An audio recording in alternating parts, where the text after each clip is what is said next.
Колеги, доброго ранку. Good morning, colleagues. We begin our working day, and I invite the Chief of the Department of Communication and Press of MOD, Colonel Gavrylyuk, and then we have spokesperson Dmytro Gutsulyak, and he's a spokesperson for ATO. Good morning. I will start with this. The first Deputy Minister of Defense, Dmytro Gutsulyak, had a broad meeting of expert analytical group on issues of defense review in the Ministry of Defense and Armed Forces of Ukraine. During the meeting, they discussed main points of the project of strategic defense bulletin, updated, including the National Strategy of Defense. And a new project of strategic bulletin was developed according to the standards of EU countries and NATO.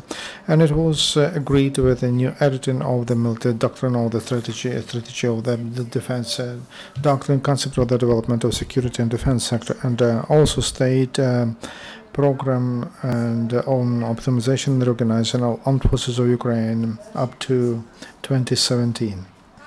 Also, during the last week, the Commission of MOD and Armed Forces of Ukraine on issues of providing ATO status, they gave it to 5,000 military men and those who participate in ATO. So, at present, the status of ATO was given to 66,354 military men who participate in ATO. The Commission, they discuss about the status. There are several hundreds of such documents. MOD continues to work on providing units that participate in ATO. The Parliament of Ukraine agreed amendments to the state budget for 2015 as to expenditures of MOD for 5 billion hryvnia. 3 billion hryvnia are meant to pay salary to military men. 828 that's for feed-in, 782,000 that's for material support, 432 million that's for fiscal assistance to military men who were wounded during ATO, and also 123 million hryvnia to buy materials for armed forces training centers. And during the last maintenance groups and special groups of state enterprises, and they returned to ATO 501 unit of weapons, 16 tanks T-66 reactive systems of Grad and 2 Uragans, 14 Jet Sint B cannons, 10 self-propelled howitzer was dig, and Akatsi and 1 Pion, 26 howitzer, 21 howitzer Msta B, 16 anti-tank tanks MT-12 Rapira, 4 anti-craft and 1 Strela 10, 39 Metis, 4 BMP-1 and 20 BMP-2, 7 BRDM-2, 12 armored vehicles, BTR-70 and 5 BTR-80, 1 armed reconnaissance vehicle, BRM-1 Also, they returned 305 units, 5 trucks.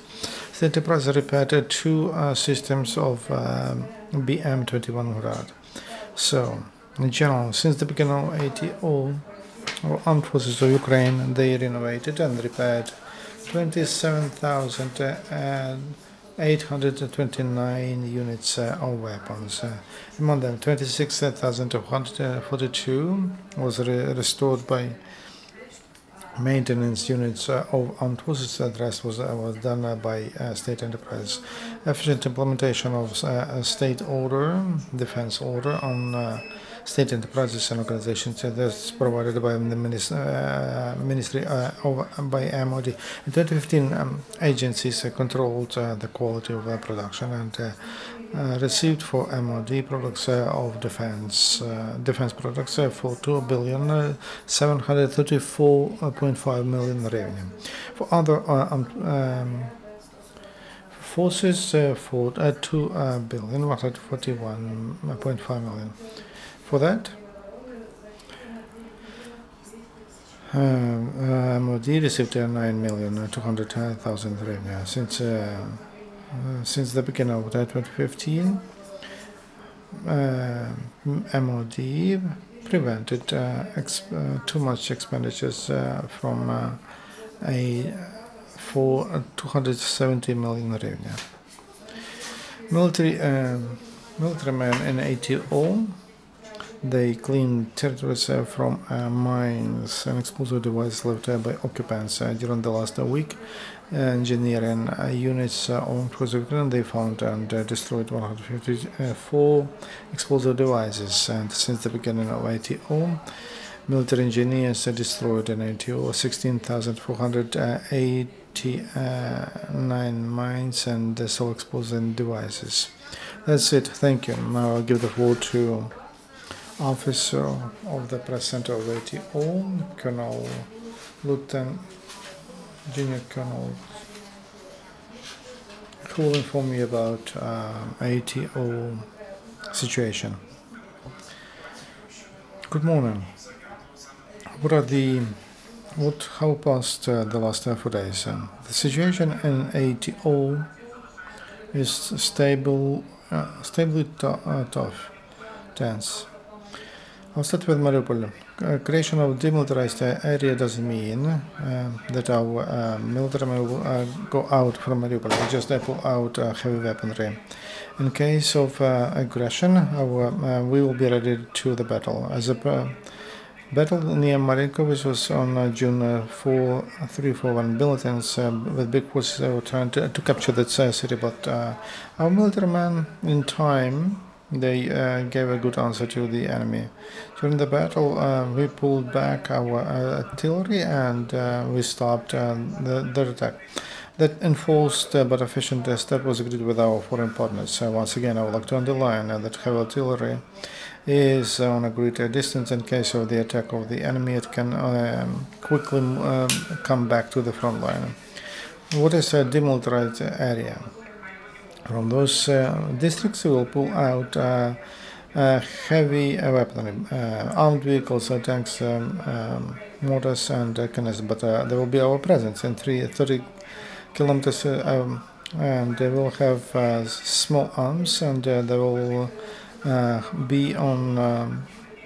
Also in Shorokin, there will be OSCE and special control and coordination for ceasefire. They will be there. They will have that.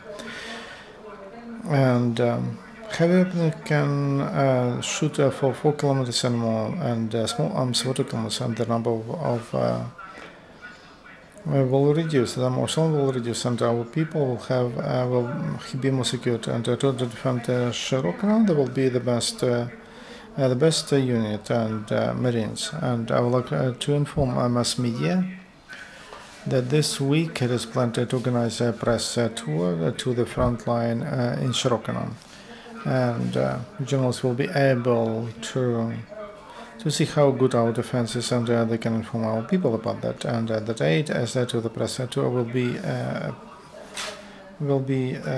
given additional. Mariupol has a strategic meaning for Ukraine. The best forces are there, and those soldiers who defended it during the last month, they deserve a rotation to rest.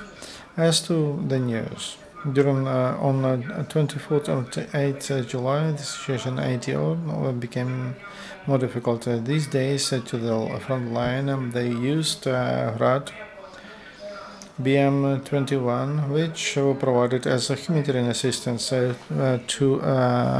these gangs by Russia. On July 24-28, along all the line, Russian terrorist troops about 350 times shelled up positions of ATO. And again, formations internationally abused the Minsk agreements. 34 times criminals used against the positions, our positions, 152 and 122 millimeters artillery, 90 times 120 millimeter mortars, 3 times ground system, 21 times tanks. Activization of gun formations is supported by recognizant groups, and they shell more upon positions of ATO and also on civilians facilities. On July 24, during the day, pro-Russian terrorist gangs they shelled up they shelled up on Novorossiysk. Residents there was some fire. To stop the fire, armed forces of ATO came, but terrorists opened fire upon them. They didn't allow them. They didn't want them to stop the fire. On July 26, for half an hour, Russian terrorists shelled using 152 upon Avdiivka from Spartak. Also in Avdiivka, there are civilians living, and pro-Russian terrorists know quite well about that. On July 27th, since midnight to 6 o'clock in the morning, there was a record number of shelling by Russian terrorists upon civilian towns and villages. At 1 o'clock, using 152 military artillery shelled upon Svobodansk, and then from Veselogorod they used a tank. They shelled upon Shest. From 2:15 from Donetsk and Spartak, they shelled upon Opitne. Up to 5 o'clock in the morning, and some famous civilians live there. They shelled upon them using Grad 122 millimeters mortars and tanks. During these days, there were 4 battles. On July 26, Ukrainian military men 3 times kicked back Russian terrorist troops near Shest.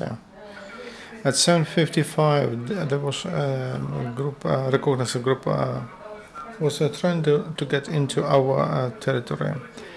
About 20 of them, they had small arms. There was social battle, and the enemy pulled back. At 8:20, they had one more attack, unsuccessful. About 12 o'clock, the group of the enemy, with the support of a tank and 82 millimeter mortars and small arms, during 3 hours they were trying to kick out our military men from their positions, holding the defense and using only small arms. Defenders of Ukraine forced them to pull back.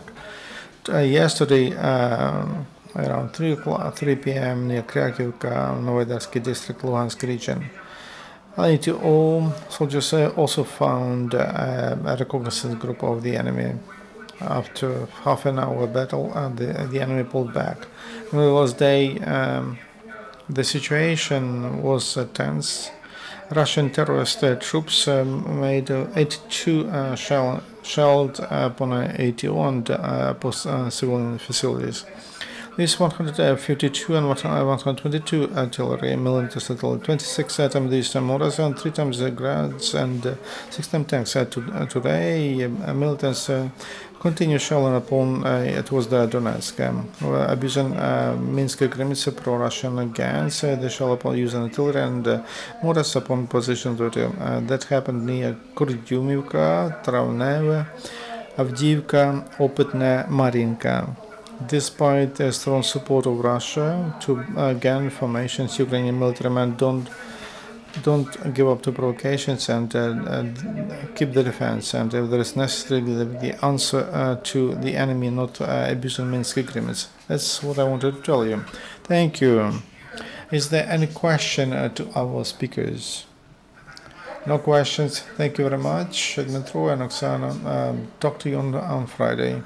Colleagues, our next briefing will be at 11 o'clock, and we'll have Deputy Minister of Ukraine Policy and Food of Ukraine, Volodymyr Lapa.